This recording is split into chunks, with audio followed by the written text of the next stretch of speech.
Estamos con el diputado del Frente Amplio, del MPP, Alejandro Sánchez. El próximo domingo el Frente Amplio celebra 47 años, lo hace en un acto en Piriápolis, en el Pabellón de las Rosas.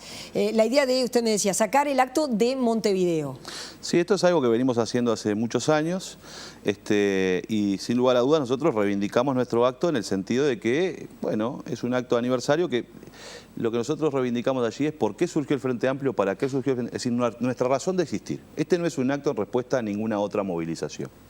Pensé que eso hay que ponerlo bien claro. Por supuesto, es un acto aniversario del Frente que está en un contexto, y ese contexto político ha sido una movilización importante de sectores agropecuarios, que a eso se ha subido algunas, diría yo, intenciones de tratar de conducir esa movilización que tiene base social, porque hay problemas en el sector agropecuario reales, de conducirla hacia una crítica muy fuerte hacia el gobierno del Frente Amplio. Y de hecho, este movimiento de los autoconvocados, uno ha escuchado, hay que sacar al Frente Amplio del gobierno, estamos en contra de la política económica, hay que terminar con esto.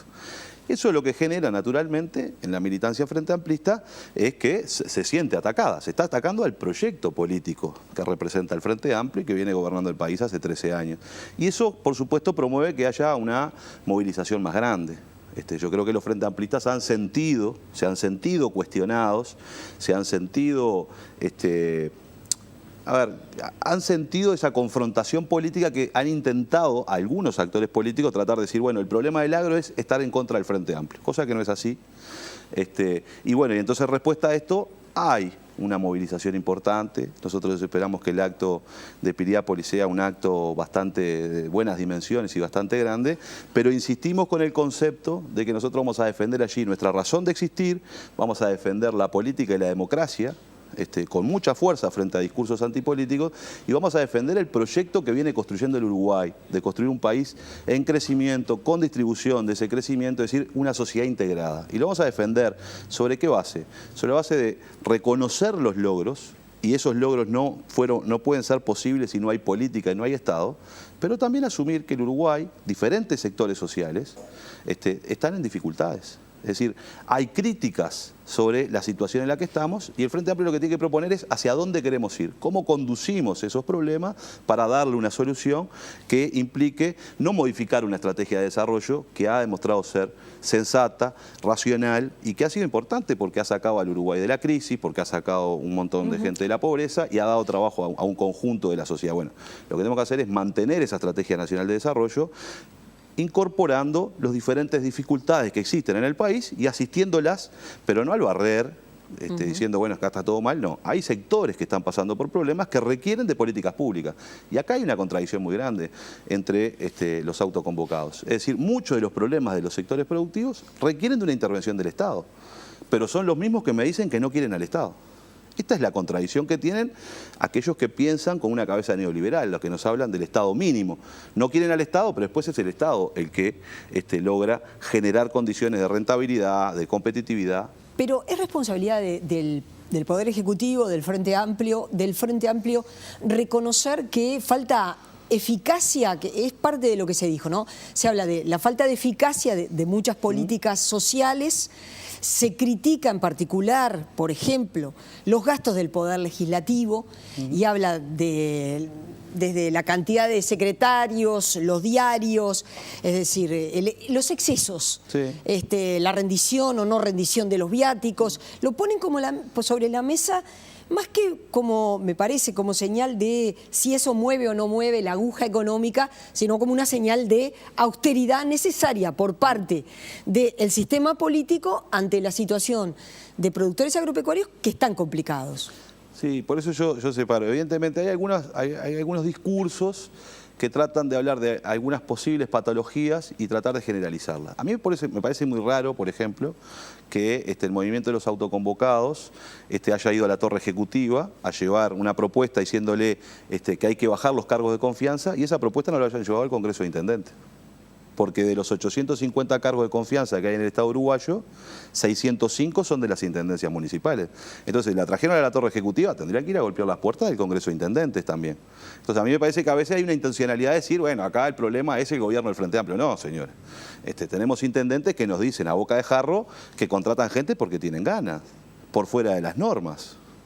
Entonces me parece que ahí hay que ir atendiendo algunas cosas. Segundo, se dice mucho pelotazo también. Ahí está circulando una idea de que los legisladores se aumentaron el sueldo en un 57%. Sí, recibí un mensaje del actual presidente de la Cámara de Representantes, José Carlos Maía, su colega, diciendo eso, ¿verdad? Desmintiendo esa información. Cosa que es muy falsa. Desde el año 94, esto para que quede claro a la población, el Parlamento puede votar aumentos, sí, de partidas de los legisladores de una legislatura hacia la otra.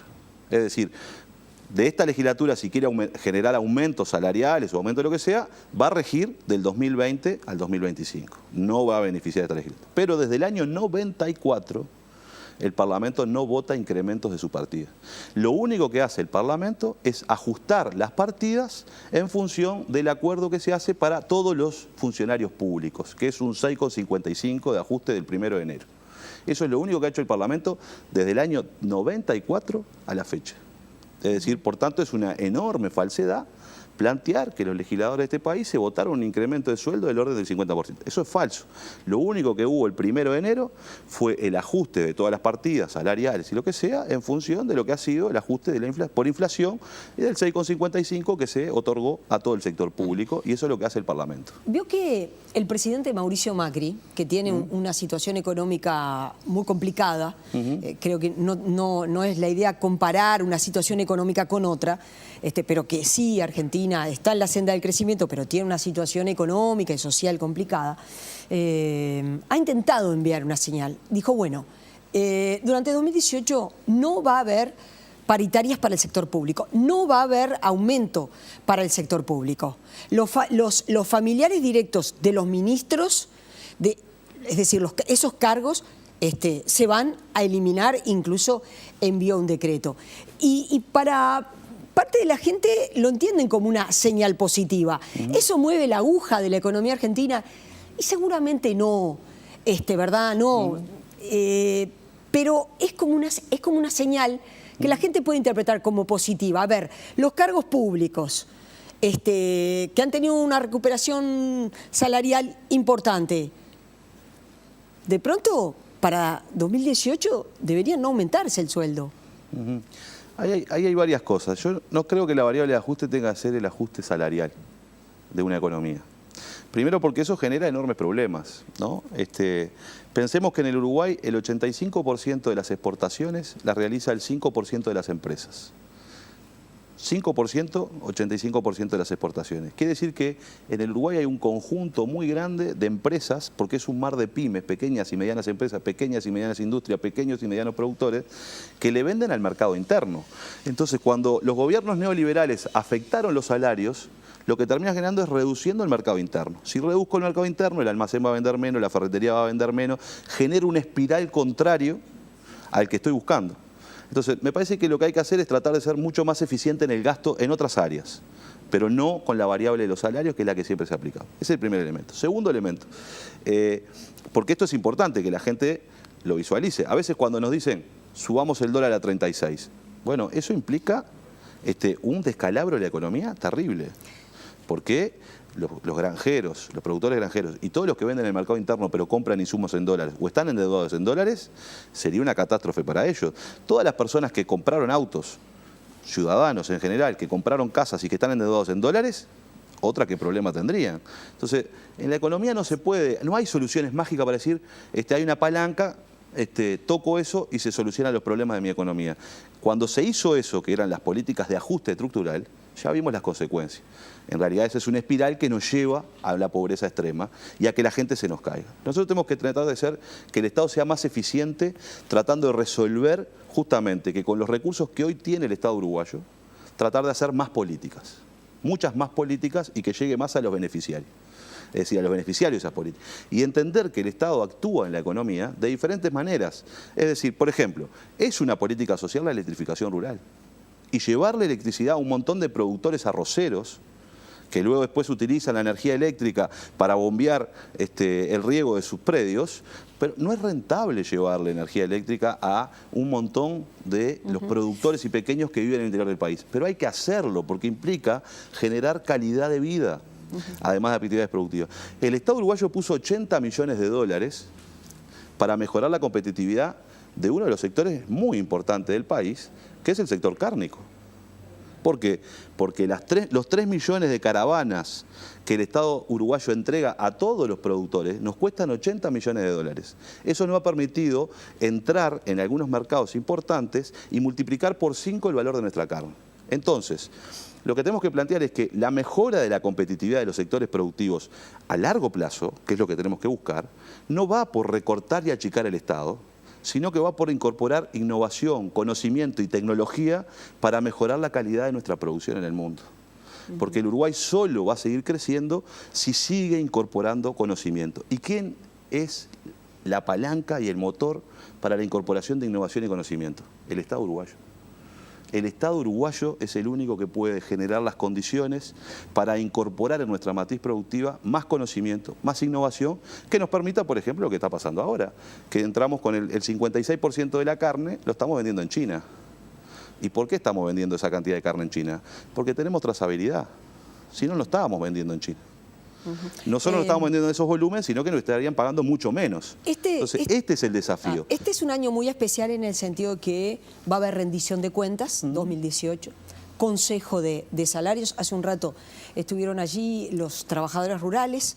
No es fácil, no es fácil para ellos plantear recuperación salarial, mejoras salariales, mejores condiciones de trabajo a un sector de actividad que señala estar complicado. Desde el Frente Amplio se es consciente que con un déficit fiscal del 3.5%, el margen de lo que se puede dar es escaso. Sí, es un margen acotado. Por eso digo, hay que mejorar la eficiencia del gasto público. Y cuando digo mejorar la eficiencia del gasto público, también me refiero, por ejemplo, al gasto tributario. Es decir, el Uruguay, por decisiones propias que yo comparto y defiendo, que implican promover determinadas actividades productivas, genera exoneraciones impositivas del orden de 3 puntos del PBI. El costo tributario en Uruguay es un 6% del PBI. 3 puntos de esos es las exoneraciones del IVA, y el resto de los impuestos que se exoneran, como el IRA, el impuesto al patrimonio, etcétera, etcétera, representan un 3% del PBI. Es un número importante. Si no teníamos esas exoneraciones impositivas para los sectores productivos, no tendríamos déficit fiscal, ¿verdad? El déficit reduciría a la mínima expresión. Está bien que tengamos eso porque eso implica promover actividades productivas para que se radiquen inversiones, etcétera, etcétera. Ahora, también hay que ser eficiente en ese gasto. Es decir, yo creo que hacia el futuro lo que hay que hacer es que solo se exoneren aquellas inversiones que efectivamente incorporan innovación, tecnología y trabajo de calidad. Y usted dice que eso no está todavía del todo discutido o controlado. Siempre, se han hecho diferentes decretos para la ley de inversiones, para irla mejorando, incorporando de que si se instalan en el interior tienen mejores beneficios, etcétera, etcétera. Pero siempre hay que trabajar más. Lo mismo hay que trabajar más en el gasto público en educación, lo mismo hay que trabajar... Cosas pueden estar en zona franca y qué cosas no, mirá, vení querido, paga impuestos, algo así. Exactamente, exactamente. Y tiene que ver también con justamente qué tipo de exoneraciones estoy dando. Pero me parece que eso habla de la eficiencia del Estado. Yo lo que digo es, nos dicen, el Estado tiene que ser eficiente y nos hablan de las políticas sociales. Bueno, no, hablemos de todo el gasto público y tratemos de ser eficientes en todo el gasto público. Porque es verdad que tenemos que ser mejores. 2018 va a repetir el déficit de la caja militar en 500 millones de dólares. Así contiene la rendición de cuentas 2017, por lo que pude ver. Sí, sí, es un déficit elevado. Eso es uno de los problemas que estamos teniendo, que tiene el país. El país tiene un problema con la seguridad social en su conjunto y particularmente con la caja militar, donde tenemos privilegios excesivos, digamos, ¿no? Es decir, situaciones que son mucho más complicadas que el resto de la población y que nosotros queremos reformar a efectos de poder modificarla. Bueno, ahora se acaba de votar en el Senado el impuesto a las altísimas jubilaciones militares. Bueno, tenemos una dificultad de que el Frente Amplio hoy tiene 49 votos para ese impuesto y no hay ningún otro voto de la oposición para cobrar ese impuesto y ayudar de alguna manera a bajar en parte ese déficit. ¿Jubilaciones de qué monto estamos hablando, pues? No, es una contribución que va a ir. Primero, eso es importante, porque esto no va a ser un impuesto que vaya a rentas generales. Es decir, el impuesto que se estaría colocando a las altísimas jubilaciones militares es un impuesto que iría a subsanar una parte, y sería por 18 meses, del déficit de la caja. Esto es lo mismo que se hizo con los bancarios. Los bancarios en su momento se les cobró una prestación para financiar el déficit de la caja bancaria porque estaba en problemas. Entonces, acá lo que está diciendo es a los que son beneficiarios de esa caja que sean solidarios para colaborar en mejorar ese déficit. No es que vamos a cobrarle a las altas jubilaciones militares para destinarlo a otros recursos, no. Sino es que es para la propia, para bajar ese déficit. Para bajar ese déficit. Y estamos hablando, además, de jubilaciones que están por arriba de los 60.000 pesos, 70.000 pesos. ¿no? Donde empiezan a cobrarse progresivamente y se le cobra mucho más a las jubilaciones que están por arriba de los 100.000 pesos. ¿verdad? Entonces, esa es la lógica de equidad que se está instalando ahí. Pero bueno, me parece que yo lo que quiero decir con esto es, el Frente Amplio no puede decirle a la población, hicimos todo bien, y somos maravillosos, y somos perfectos. El Frente Amplio no es maravilloso y no es perfecto. Todos los días estamos tratando de hacer un esfuerzo por mejorar la gestión pública, por llevar adelante un Estado democrático, un Estado transparente, y tratar de que las políticas públicas, que en definitiva son financiadas con los impuestos de los ciudadanos, sean lo mejor posible, sean lo más eficiente posible y lleguen al conjunto del pueblo uruguayo para darle bienestar al conjunto del pueblo uruguayo.